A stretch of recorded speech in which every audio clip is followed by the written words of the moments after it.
I would start my story by first saying, if you are a mother, be your daughter's friend. Don't be your daughter's enemy because of divorce or anything. Don't let your children pick sides. Let your children stay out of your issues with your husband.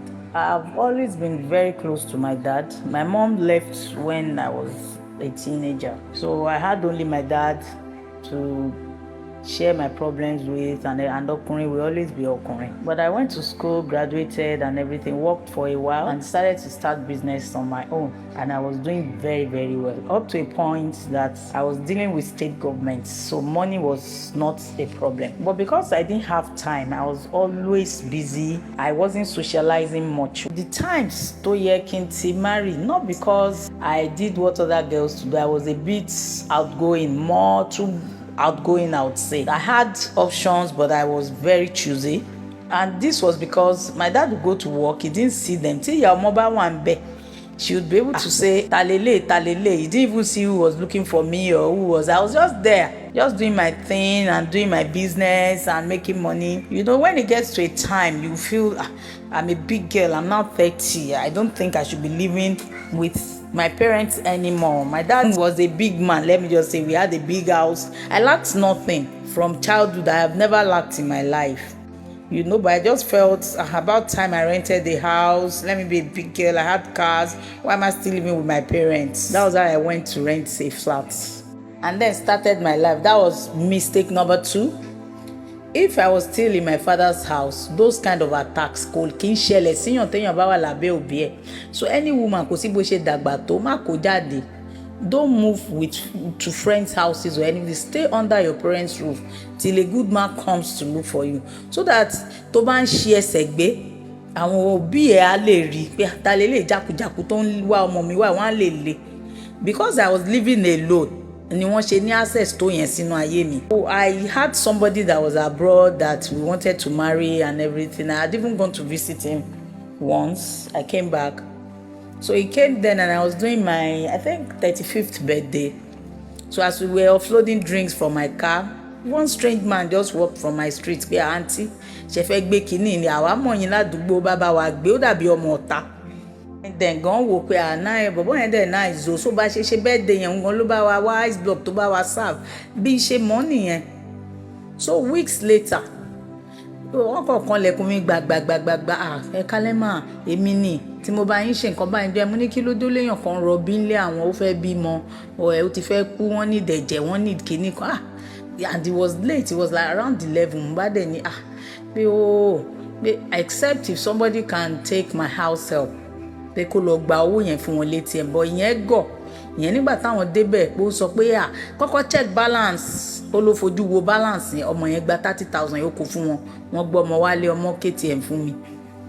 Ìjọ́ kejì ló lọ sábà àǹtí ẹ̀ tó jẹ́ wòlíì pé obìnrin kan ṣe ṣùbàjẹ́, ó fún ìbàdí, ó ń gbé street, àwọn kò lọ́kọ kankan. Àǹtí ẹ̀ ló confess o, because this thing became a very major issue. Pé kí lẹ lè ṣe fún mi, mo fẹ́ mọ bẹ́ẹ̀ ṣe bí yẹn ṣe ní ṣó mo orúkọ ẹ̀, wọ́n ṣe bẹ̀rẹ̀ nìyẹn. So like some few days later, wọ́n bá wá dúpẹ́ pàǹtí òun àtàǹtí ẹ̀yẹn gan-an jọ wá pé ṣé àwọn fẹ́ dúpẹ́ pé owó tí mo fún àwọn, pé àìṣe máa ọ láǹtí ẹ̀ bá bẹ̀rẹ̀ sí pray fún mi, wòlíì lòun o, òun ríran, ẹ fẹ́ ṣe ìyàwó àfẹ́sọ́nà kan, all those kind thing. Àmúdẹ̀ ní tòótọ́ ni ìgbà ṣé mo lè gbà ń gbọ́ báyìí, pé ṣé mo mọ̀ pé kinní kan. And tòótọ́, we were about to get married then. And this auntie started prayer. She will say kí n wá church wọn á ṣèwẹ̀, wọ́n á ṣe lè. That was how they separated myself and that guy. Every time woman mama sọ fún mi pé ẹ̀dùn arinlẹ̀ kan sunkún fẹ́, ọkùnrin kan máa wá, kì í máa wò pé kò tó nǹkan kan o, kì í máa ṣe mu, pé mo ní mi ò lẹ́ni ẹ̀dùn arinlẹ̀ tó ń toast me, and I had other options too. Màá bèrè ṣorúkọ eléyìí ní anírọ̀, ṣé eléyìí ní anírọ̀, táwa lẹ́dùn arinlẹ̀ mi ìmọ̀ o. Àfijọ́ kan ṣá ló bá ní sister òun fẹ́ rí mi, n bá lọ rí sister ẹ̀, bí sister ẹ̀ ṣe ní àbúrò òun ni, Ọlọ́run ló lọ́kọ mi nìyẹn nǹkan. When they use something láti bá ẹ sọ̀rọ̀, ò ní kọ̀ sí wọn lẹ́nu. Bá ṣe bẹ̀rẹ̀ nìyẹn o. In fact, I did spend millions on my wedding, títí kọ aṣọ tí gbogbo family ẹ̀ wọ̀, èmi mo ra gbogbo ẹrù ìyàwó mi, mo ra mọ́tò fún, mo ṣe gbogbo ẹ̀. Ìgbà yẹn làwọn ọ̀rẹ́ mi ti ń wò pé kí ló ṣẹlẹ̀. And I had some staff too. My manager was like, Sherry life we kéèyàn ṣáà máa dà. So, and this my manager, ó máa ń sọ pé òun ò tiẹ̀ lálàá pé òun lè lo mọ́tò. I bought him his official car and everything. So this guy was so pained. Báwo làǹtí ṣe máa fẹ́ irú wèrè báyìí? A ṣáà ṣe wedding. Gbogbo èèyàn kò sẹ́ni tó bá mi sọ pé in fact wọ́n rush mi tó ṣe pé within 2 months gbìgbìgbìgbìgbì àti ṣe wedding eléré gbogbo ẹ̀. When marriage started, he would tear my checks.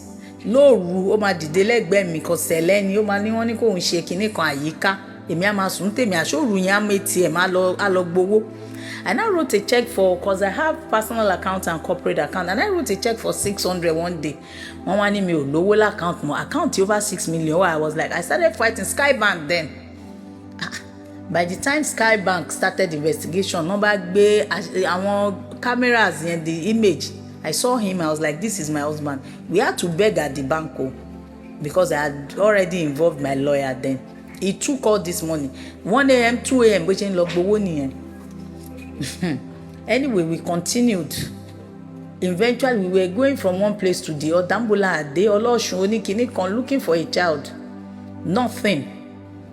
Until this year, they wanted to do an event in my church. Something just told me to support them very well. So I did. So the visiting pastor that they invited was from MFM. He now saw the billboard I did and was like, who did this thing? God is telling me that this person, it is her husband that is tying her womb. She would have a child. That was how I had a child though. I got pregnant. He was like, Ironi. I was like, even me, I didn't even know I was pregnant because we've been at this thing for over 7 years. But that was how I got pregnant. Throughout this pregnancy, panic ni mo rí instead of him to be happy. Panic gidi. I was like, and everything. Anyway, the day I had my child, I was shouting at the hospital. But they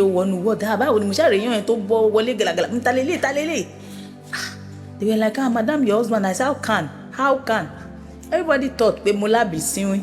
That was how this problem started. He didn't want to go. And as at that time, my business was way going down. I had nothing. I had lost my business. But that my manager, he never for once left me. Despite there was no business. I never knew this guy's dad. Babalawo ni Níjẹ̀bú. Ó máa ń lọ bá dàdé pé òun mọ̀ pé brother ìdè àǹtí ni. Àǹtí lòun fi ń jẹun, abẹ́gi tóun ti ń jẹun lélẹ̀ àtìgbà tí business àǹtí ti collapse. Ìyá ń jẹun, mọ́tò òun gan òun ò lè ṣe mọ́. So this guy would just come quick, but every time ni popsi umani, when he would tell me things, me auntie, àbí kíní kan máa ní àbórí ẹ̀ ò pé ọkọ mi wo ló lògùn fún mi, so he kept quiet. Ó wá ń ṣe lẹ́yìn mi. So he would just tell me ṣe wọn alẹ́ mo kàn fẹ́ wá kí yín ni, wọ́n lè ti fún ní nǹkan pé kó dà sílẹ̀ tó bá délé mi kó ṣe. That was how this guy was doing it small. Pé díẹ̀ ojú. That was how small ojú mi ṣe àmà. This guy would be hiding all over the house. Àfi nǹkan so ń jẹ máa ká, a máa ṣe, a máa pa àwọn kan pé kò like me. Ojú kò jẹ́ kí ẹ̀rù ẹ̀ wá máa bà mí. I would lock myself in the room with my daughter. I would just be looking pé kí ni mo kó sí ìwọ Ọlọ́run. Ó dàbí demon lójú mi. And yet, when I sit my family down to explain pé I don't understand kíní kan ni ó dé nìyẹn, ó ti rí nǹkan, everybody saw him like mo ti rí ọmọ tí mò ń wá, mo fẹ́ fọgbọ́n lé lọ ni, mo ti ṣe, I didn't want it. From the day I had my child, I couldn't even, once he touched my body, it's like a snake is creeping on my skin. I checked the locks to my room. It was a 3-bedroom flat. I told him, just stay in your room. You know, at the end of the day, at 6 months, we discovered this, my child was SS. Anyway, that was how this thing went on. There was even a time I got a contract, and that time, transfer otiku, I kept the money. This guy took the money. I had to take a loan to finish the contract. I went to the police station, got him arrested. The DPO was abusing me. Not being you born this pikin for because you get money. Because once you see me and you see him, even when we go out, people will say, madam, tell your driver to, he look that haggard. You know? And I was like, sir, this guy would steal from me and everything. I just wanted him out of my house.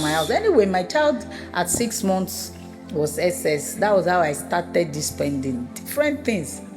I believe he even wanted that child to die. I don't even understand. Since So anyway, I escaped. I actually ran. I had rented another apartment. Anyway, I rented an apartment that I didn't know. I just called him one day and said, I have a contract in Port Harcourt. Would you go for me? Because I get jobs from Port Harcourt. He was happy. New money. Just go. As soon as he was gone, we started packing. I moved before he came. I now called him the next day that they called up the job. He came back. He looked for us. There was nothing he didn't do. He didn't know where we were until I was able to pray and everything and got him uninterested in us. I don't even know where the hell he is. My daughter is pretty and fine. Everything is only for you to pick up back from that point. You know, for you to pick up your business back. It's never the same again, especially when you are now in your 50s. So these people will just come into your life, fuck everything up. In fact, I can't even measure up to my friends. Mess up your life that you don't even know where to start from again. I sold my house, sold everything in that marriage, sold everything I had, everything I ever worked for in my entire life. The only thing I came out of that marriage with is my child. And that's the only thing. I'm telling you, somebody that these things happen. No, these things happen for real. And one other thing, Timo Fayo to a lesson to call me. I once went for an event when things were very fine with me. Event yẹn ìkómọ ọ̀rẹ́ mi kan tó dàbí bàbá ọkọ ìṣàwò ni àwọn awo kankan wà ń bẹ̀. Máa yẹn wá wò mí títí ó lájẹ́ ó ní gbogbo ara gẹ́ ìpàjẹ́ ni ó náà dẹ̀ máa gbajẹ́ yìí o. Ó lọ́kùnrin kan máa fògùn fẹ́ ó ní kó tó bọ́ ń bẹ̀ àfi tó bá bímọ. But because you know my background bọ̀tí Christian, in fact mi lè jẹun bẹ́ẹ̀. I was like àwọn eléyìí kẹ̀ nǹkan kan ṣorí láti ìgbà yẹn. When I see all these things online now, èmi ni fa and everything, I don't do it because I even tried to trace that person, but because that day ropo, I went to that my friend's father-in-law one picture. I couldn't identify the person again after like 15 years old. And the husband is late. I want to know rántí ẹni tó jẹ́. First Sonny, but sometimes these Ifa priests, they are actually very correct and accurate. Honestly, àfojúdi wa kàn pọ̀ ni. That man said it clean, clear, like mommy rí. He was just sitting at a table across me. I was like, ajé ìmọ̀ àpọ̀ pé bò ń rí pé èèyàn kan máa wá pé báyìí exact thing tó ṣẹlẹ̀ sí mi. Pé ọdún mẹ́wàá kọjá kò tẹ̀ tó mọbi tó wà gbogbo bó ṣe máa rí. I was just like, reject it in Jesus' name. That's why when I see all these people, all these things, stay on one Yoruba film. It's not all these Ifa people that are liars or are fake. So I'm telling you, that man, I don't know him from anywhere. He said it. Nǹkan tó ní kí n ṣe ń gbà yẹn kò lè ná mi up to 200 naira. As at that time. But because of our background and àwọn nǹkan wa tá ti believe pé èṣù ni mo ṣe rá sí. You know, obì mẹ́ta péré ni máa yẹn ní kí n ra o. Ó ní ra obì fórí ẹ kí o má bàa fẹ́ ọkọ, kó má bàa fògùn fẹ́ ọkọ tí ò mú ẹlẹ́dàá ẹ̀, kó má bàa fi kọ̀ǹkọ̀ fà ẹ́ kó mú ẹ so sílẹ̀. Obì, just obì nígbà yẹn bóyá 20 naira ló ní kí n rà fóun o pé kó bì fórí kí nǹkan báyìí má bàa ṣẹlẹ̀ sí ẹ. Ńṣe ni mò ń wò wọ́n bí àwọn olè. Sometimes we just throw things away thinking àwọn eléyìí olè ni wọ́n eléèbí ni wọ́n. I even gave the man 5k. He was like owó kọ̀ pé nǹkan tó ń dẹ̀ ń rí pé ó tún lọ bá bàbá ọkọ ọ̀rẹ́ mi yẹn pé kán bá mi sọ̀rọ̀ pé òun ò fẹ́ kí kinní yìí kí n kó sí. Kò dẹ̀ mọ̀ mí rí, but I didn't listen. And then be good to your staff. Ìgbà míì ó máa jáwọn náà máa yọ ẹ́ kúrò nínú problems. Like you may not be able to help yourself. Your family may not be able to help you and everything. It was my staff, my manager that was running helter-skelter for all those years. He never left me. Until after I had left, just for me to be able to escape from that marriage. But auntie, brother, my auntie. In fact, ọkọ mi bẹ̀rù ẹ̀ tó ṣe pé I didn't know why. Bàbá yẹn ó máa sáàkẹ́ ní Ọlọ́run ló mọ nǹkan tó kàn mú ní kí ló ṣe fún ẹ. A ní kò kàn sí òun kan láìkẹ́ ní kíní kó yẹn wálé wa mọ́ màá ní mi lélẹ̀ torí òun ló ń bá mi ṣiṣẹ́. Even iṣẹ́ mi gan tí mi ò ràn òun ló máa wá kọ́sítọ́mà mi yẹn lọ tó dẹ̀ máa ní àǹtí ẹ jẹ́ ká pẹ́ ní bóyá lè ríṣẹ́ gbà. You know, just be good to your staff. You never can. He confessed to everything. No, he was trying to lay the blame on his sister. Pé òun ò rò pé òun fẹ́ ṣe, sister òun ló sọ pé ìgbà táwọn wá kí mi yẹn, sister òun ló ní ṣé ò fẹ́ rich mama yìí ni, sister yìí dẹ́n sọ pé òun ló sọ fóun pé òun ṣoògùn. Wọ́n bẹ̀rẹ̀ sí ń tì síra wọn, wọ́n ṣe gbogbo ẹ̀. He was begging and begging and begging kí n dáríjì òun, kí n jọ. Apparently he was just hungry. Wọ́n tún wá bọ́n ṣe fẹ́ mú ẹ, so he doesn't know where we are. We are fine, and I pray to God to restore me. That's just all. If you are wealthy as a woman, be careful.